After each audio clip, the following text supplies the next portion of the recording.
Welterweight champion of the world, Zab Super Judha. Let's go, baby! Let's go. Everybody out. Everybody out. Let's go.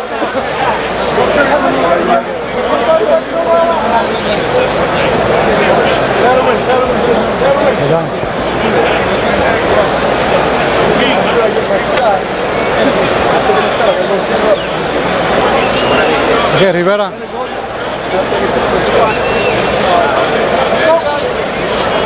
Okay, one chief second here. Chief second here. All right, gentlemen, we went over the rules in the dressing room. Ya vi las reglas del camerino. I expect a good, clean fight. Quiero una pelea limpia. Mira, los golpes aquí tan buenos aquí todavía. Esto está un poco alto. Just a little high here. Give me a clean fight. Remember, guys, I'm fair, but I'm firm. Punch him out. Despite his championship, Judha is realistic about fighting on the undercard of a big fight, saying you get in where you fit in. And right now he knows that he has to keep establishing himself and reminding everybody of just who he is. Cosme Rivera has been around. He's never seen speed like he'll see from Zab Judha.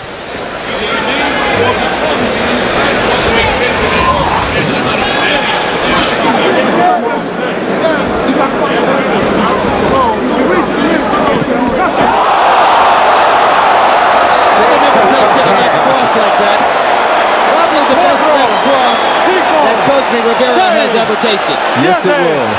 Get back in the corner. Get back in the corner. On the back of his trunks, it says guilty, and he was guilty of being wide open for that straight left hand. Second knockdown. Rivera is smiling as if amused. What he really is embarrassed. It really is a shock. He tries to come back with a left over the top. Zab hits him with a left and a chopping right.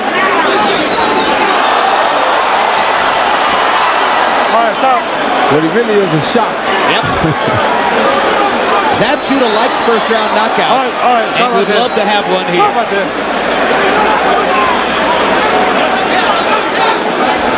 Rivera seems to have his faculties. The question is whether he has his reflexes. Now let's remind you, there is no 3 knockdown rule in effect. So Judha could knock Cosme Rivera down a third time and still not finish the fight. Well, is this where he spits out his mouthpiece and gets about a half a minute to recover on the next knockdown? That's a long discussion, Larry, and requires videotape support. Judha seems almost amused by how easy it is to strafe Rivera with power shots. Yeah, but you got to be careful because Rivera's throwing some real deadly shots back at him. Absolutely. And Rivera's gotten his legs back, so he's not exactly ready for the taking anymore. I wouldn't say he has his legs back, but he is an awkward puncher. And he's throwing some real wicked, awkward-looking punches. I'm saying he's got his legs back because he's bouncing and moving in a coherent fashion. Oh, stop, stop. Could change the minute he gets hit.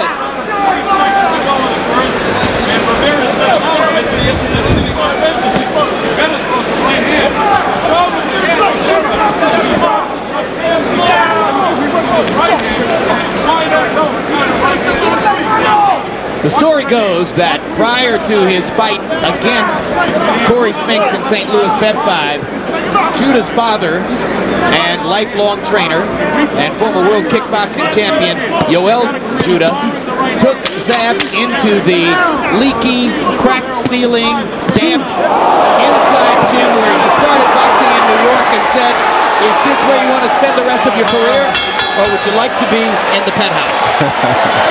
He's in the penthouse now. Great round for Zab Judha. Come on, take his mouthpiece out. Sit down. Get some water. Come on, Chino, don't laugh. Don't be smiling. Hey, listen to me. Don't be laughing. Come on, Chino. Listen to me. This is not a game. This is the World Championship. I'm not taking it as a game. He jabbed a double right jab and followed a straight left lead. Rivera was no way ready for that shot. It caught him off guard. He had no idea that that left was coming. Then you see the right hook across the top. His legs were still hurt from the first knockdown. Yeah, that looked more like a result of that first knockdown. Yeah, he still was a little bit staggered. Yeah. Judha treating Rivera in that round like the B-level opponent he really is. So let's see if Zab can maintain his concentration and not make a silly mistake. You know what? Judha used to be flighty, used to be all over the place, dancing around, occasionally flurrying. He's much more grounded and solid now, and that's why his punches are carrying more authority. He's not as improvisational. He's fighting in a more classic kind of way, using his speed, but not being all about speed. You agree, Roy? Yeah, I agree with that. That was a good shot, good counter left hand right there. Yeah, he's doing that. He's keeping his feet close to the floor. He's not all over everywhere. He's being more economical.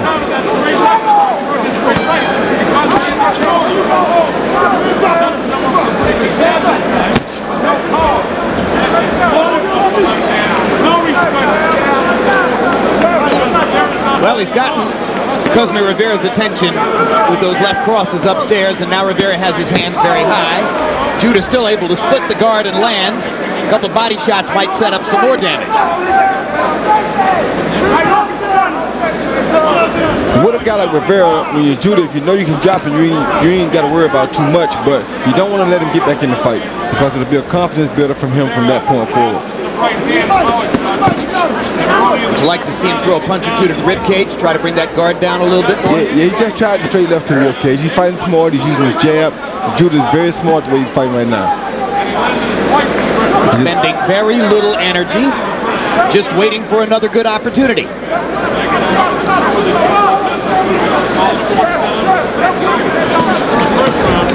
Stop! Hold on.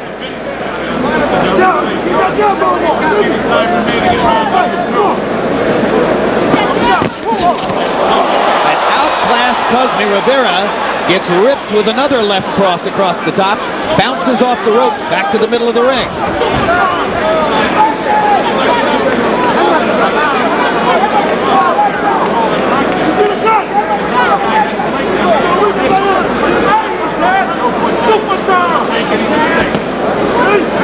Right to the body by Rivera. Again, the right hand to the body. Just a little too slow. If he does it one more time, Zab's going to counter above it with his left hand. I just know it. Ripped left shot upstairs by Zab Judha. Zab is so quick. He's quick with his hands. And he's very, very quick on his feet. Zab Judha. 15 seconds now, the second round.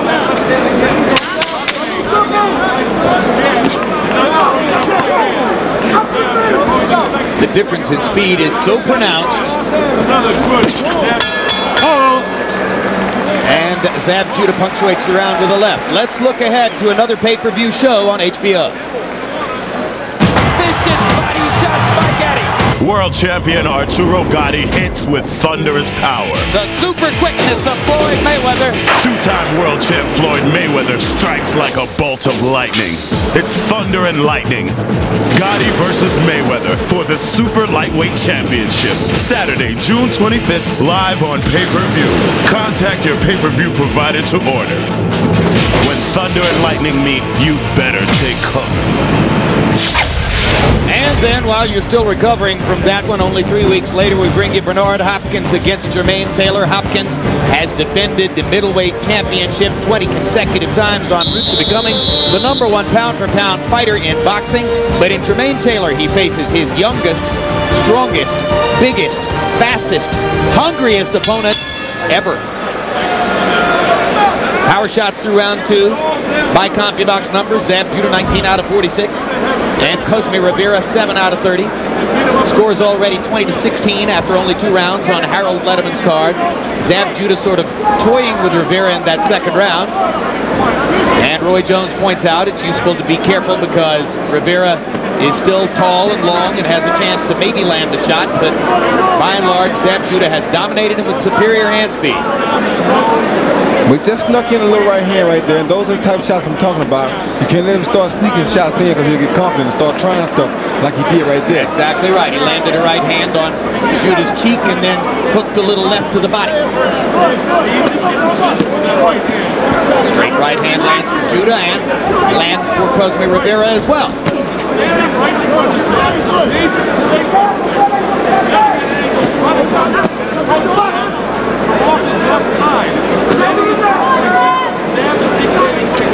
Rivera continues to try that right hand to the body. Judah's just been looking at it so far. Judah's just looking for a good opportunity to count it.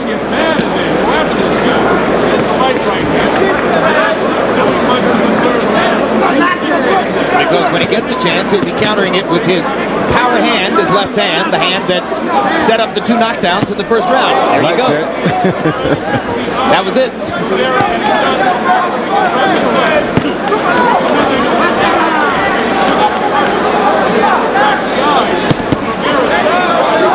Maybe Roy, in his next stage of development, he'll come back with the right hook after what an uppercut. Oh, what a brilliant uppercut.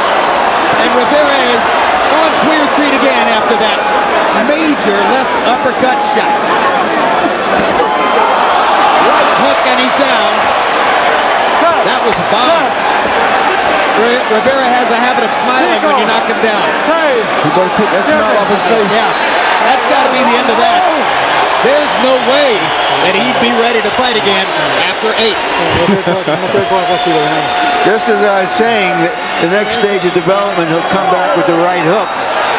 There it was. Yeah.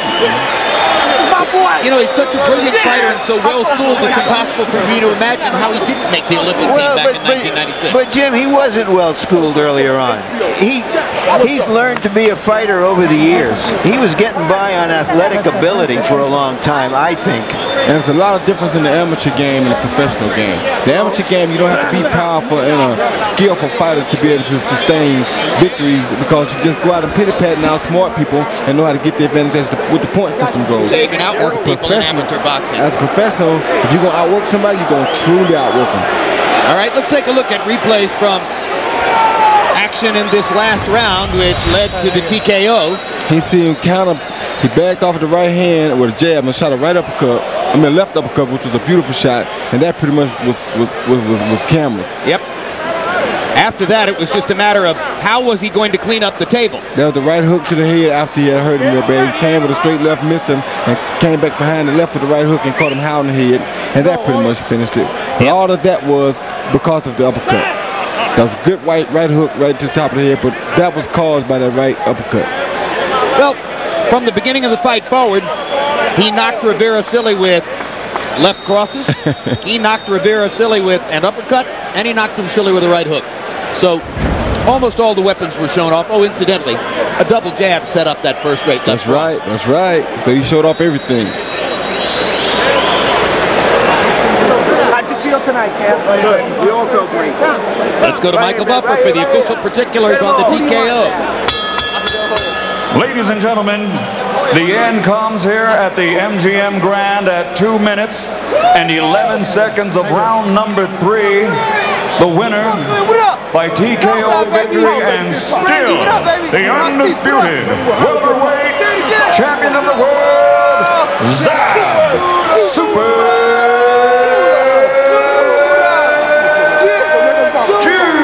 Judha. TK, stand up. Let's go. That's what we do, baby.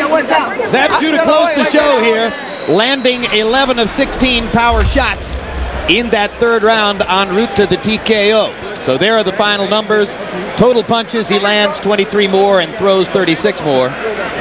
And power punches, the edge was probably even more significant. Yep, 30 out of 62 to 13 out of 45.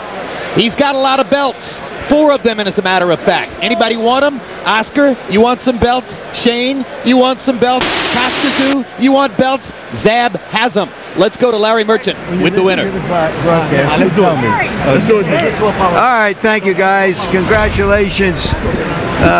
Zab, was this a sparring session? Well, this right here was a tough fight right here. You know, this was not a fight that I picked. I was given this fight for my mandatory #1 fighter in the world. He was #1 in my weight class right now, so I had to take this fight, or else I would have been stripped of my IBF belt. And everybody know me. No, I don't give nothing. I take it, BK style. Does it bother you at all that you're a welterweight champion of the world and you're fighting on an undercard? No, I mean, you know what I'm saying? I'm fighting under two of the great fighters in the world right now, Tito Trinidad and Winky Wright. You know what I'm saying? It's a privilege for me. I guarantee that you'll never see me fighting under nobody else undercard. I'm back. My man Big Don brought me back from the dead, baby. Let's do this. Would you prefer to fight Antonio Margarita or Shane Mosley, guys who have some credibility as welterweights to help to solidify you, not in your belts, but with the fans as the top welterweight? Well, first of all, I want to thank God, because I forgot that number one first. I want to thank God. And second of all, I would love to fight De La Hoya, Margarito. Everybody that knows me know that I always ask for these guys. I mean, I've been calling these guys out for years now. You know what I'm saying? And it would be an honor for me to fight any of those guys right there, because I'm going to show you that I'm the best pound-for-pound fighter in the world. Did you leave Shane Mosley out deliberately? I fight Sugar Shane Mosley any day. You know what I'm saying? I mean, I got nothing against Sugar Shane Mosley. I mean, we in a great sport, and one day we gotta get it on, and I'd love to fight him too. Congratulations again for an outstanding effort. Thank you. Like, one more thing, I need to apologize to the MGM one more time. I want to thank them for having me back here, and I performed well, and Kazazu thing is over now. Let's do it. Thank you. All right. Okay, Don. You want to be interviewed? Let's do an interview. Let's do one. What are you going to do with Zab Judha to burnish his titles? Are you going to put him in with one of the fighters that he named? Put him in with any of them, 2 of them on the same night.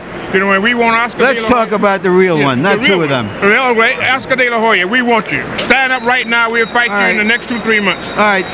Whether or not De La Hoya is going to come down to 40, all the way to 47. No, you already said he's at 47. But there are 2 guys who are there, Margarito and Mosley. Are they possibilities? Yes, they are great possibilities. We want them both. We take one after the other.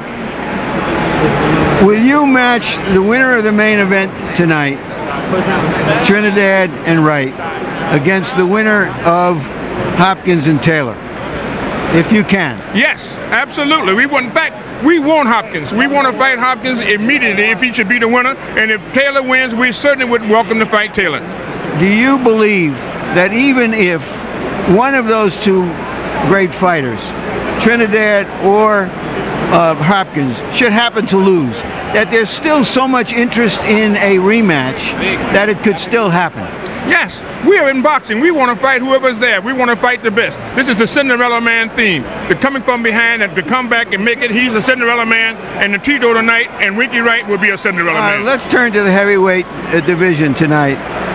There was a report in the Las Vegas papers today that you lost a multi-million-dollar settlement to Art Palullo, another promoter you had to deal with on Ruiz. Are you still going to promote Ruiz? Yes, I'm going to promote Ruiz, and I understand that's what we got, the greatest legal system in the world, and we're going to, that's what the courts of appeals are for, so we'll deal with that in the legal arena. Right now we're in the boxing arena, and we got a great show coming up on HBO next Saturday night with Lehman, Brewster, and Galata. Let's talk about one other heavyweight, James Toney. Do you think he's damaged himself as far as his marketability is concerned because of his failing a drug test?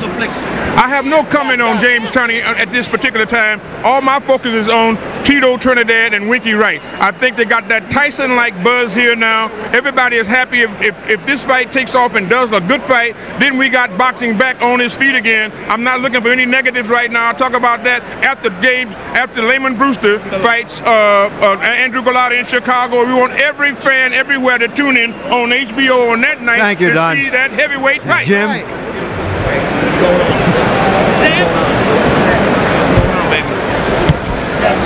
All right, we are